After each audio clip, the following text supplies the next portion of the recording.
Closed rhinoplasty is my preferred technique for shaping the nose. The word closed comes from the fact that I'm working through hidden internal nostril incisions to get access to all the structures underneath the surface.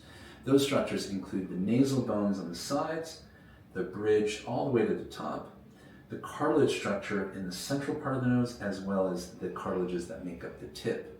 I can work through hidden nostril incisions very safely, effectively, and in a minimally invasive manner to shape and sculpt those underlying structures.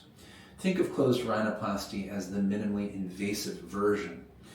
On the other hand, there is open rhinoplasty, which is a little more involved, where the skin is peeled back from the underlying cartilage and bone framework in order to rebuild the structure.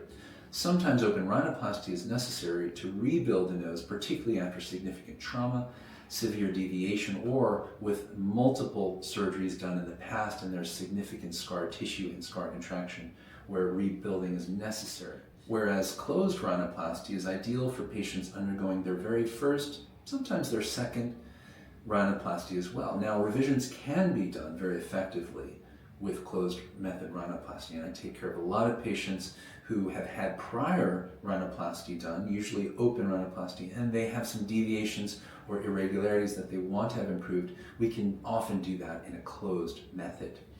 Now, typically patients come in wanting closed rhinoplasty because they have a big hump that can be seen from the side. If the hump is significant, basically I can work through hidden nostril incisions and shave down that hump to either a straight profile or a gently curving profile, depending on what you want.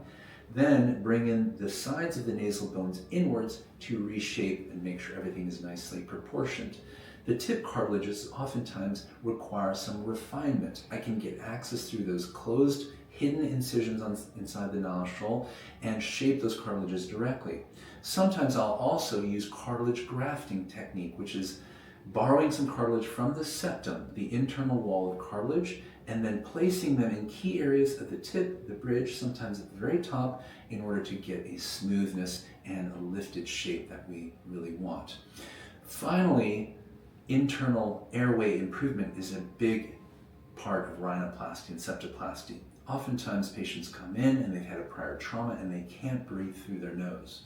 Closed rhinoplasty methods to expand the internal air passages to allow better airflow is a very effective approach through either septoplasty or cartilage grafting to open up the internal nasal valve part, reinforce the nostrils so there's not any collapse on deep inspiration, as well as gently pushing out the turbinates, which are pouches of tissue that can encroach on the airway. We can do all these steps in a closed rhinoplasty fashion and give patients both beautiful function and beautiful appearance to their noses.